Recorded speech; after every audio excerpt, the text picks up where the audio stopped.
श्री सीताराम शिखावस्थी के चैनल में आप सभी का स्वागत है और मैं हूँ शिखावस्थी। आज हम सभी लोग कार्तिक माह महात्म के 19वें अध्याय को सुनेंगे।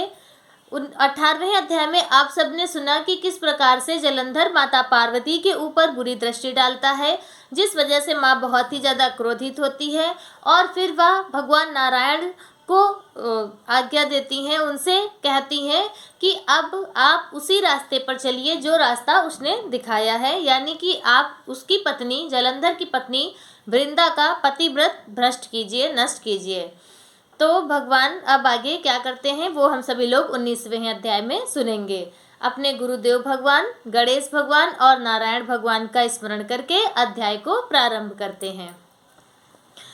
राजा पृथु ने पूछा कि हे देवर्षि, अब आप यह कहिए कि भगवान विष्णु ने वहां जाकर क्या किया तथा जलंधर की स्त्री का पतिव्रत कैसे भ्रष्ट किया।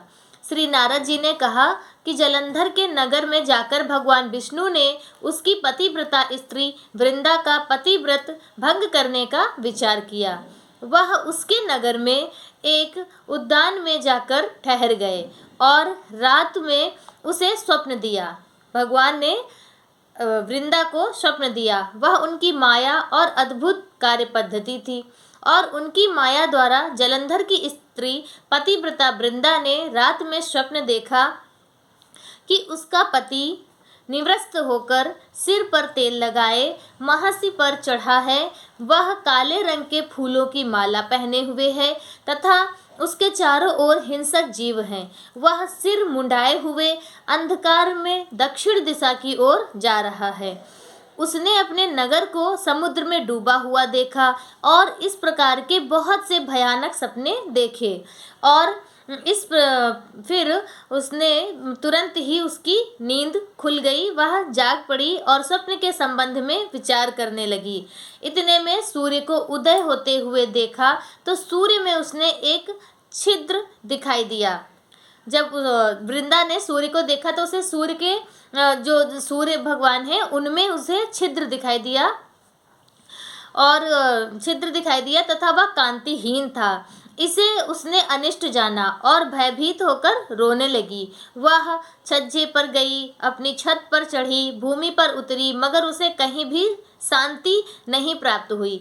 फिर वह अपनी 2 सखियों को लेकर उपवन में गई, परंतु वहाँ भी उसे शांति नहीं हुई। फिर वह जंगल में निकल गई, पर वहाँ भी उसे चैन नहीं आया। वन में उसने सिंह के समान 2 भयंकर राक्षसों को देखा, जिससे वह अत्यंत भयभीत होकर वहां से भागने लगी।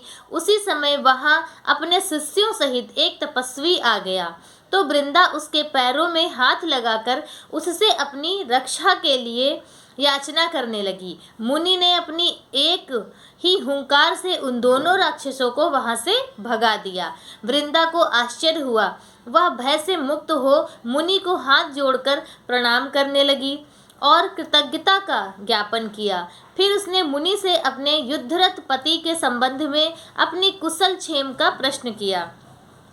मुनि ने मुनि जो है भगवान जो है बनकर गए, वह मौन हो गए और पीछे आगे देखकर कुछ बोलना चाहा। तभी अचानक वहाँ 2 बानर उनके पास आ गए और वह हाथ जोड़कर खड़े हो गए। ज्यों ही मुनि ने भ्रकुटी का संकेत किया तो वह उड़कर आकाश में चले गए। फिर जलंधर का सिर व धड़ लेकर मुनि के पास आ गए।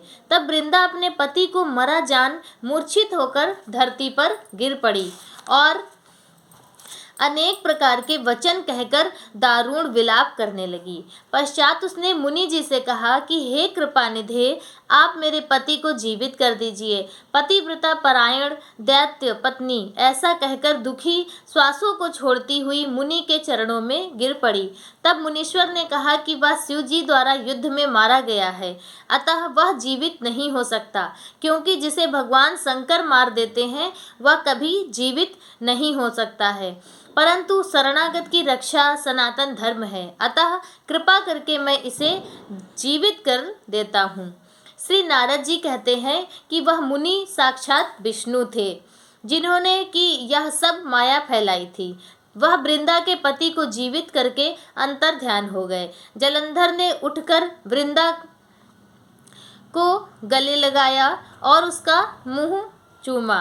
वृंदा भी पति को जीवित देखकर बहुत खुश हुई और अब तक हुई सभी बातें, स्वप्न आदि, वह सब उस पहले से उसने स्वप्न देखा, सूर्य भगवान को देखा, वह सब उसे भूल गई और वह एक बुरा स्वप्न समझकर और सब कुछ वह भूलकर फिर अपने पति के साथ रहने लगी। खुश होकर वह कई दिनों तक अपने पति के साथ में रही। एक दिन रात्रि में अचानक उसने भगवान विष्णु को पहचान लिया। तब वह उन्हें ताड़ित करती हुई बोली कि हे परस्त्री से गमन करने वाले विष्णु, तुम्हारे शील को धिक्कार है।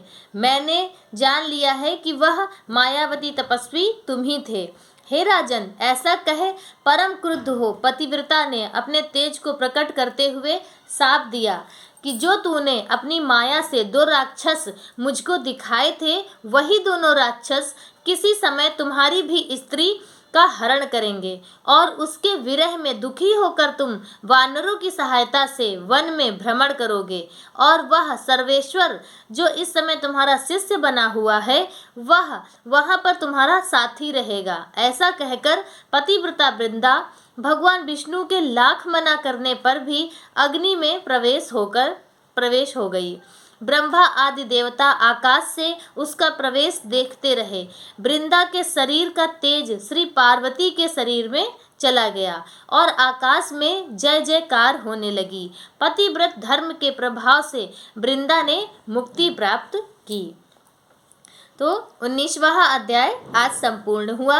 आप सबने सुना कि किस प्रकार से पतिव्रता वृंदा का जो पतिव्रत है वो भगवान विष्णु को भंग करना पड़ा, क्योंकि जब तक एक पतिव्रता स्त्री अपने धर्म पर पूर्ण निष्ठ होती है तब तक उसके पति का कोई कुछ भी नहीं बिगाड़ सकता है।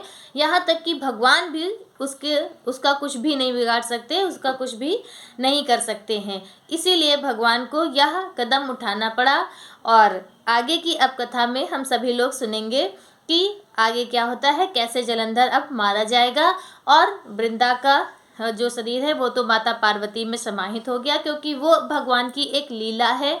और बाद में जलंधर जो है वो शंकर जी में प्रवेश कर जाएंगे और वृंदा जो है वो माता पार्वती में उसका तेज प्रवेश कर जाता है। आज का वीडियो बस इतना ही। और मेरा वीडियो आप सभी को कैसा लगता है, प्लीज़ मेरे वीडियो को लाइक कीजिए और मेरे चैनल को सब्सक्राइब कर लीजिए, ताकि आगे आने वाले जो और तिथि त्यौहार हैं उन सब का वीडियो हम आप तक पहुंचाने की पूरी कोशिश करेंगे। श्री सीताराम।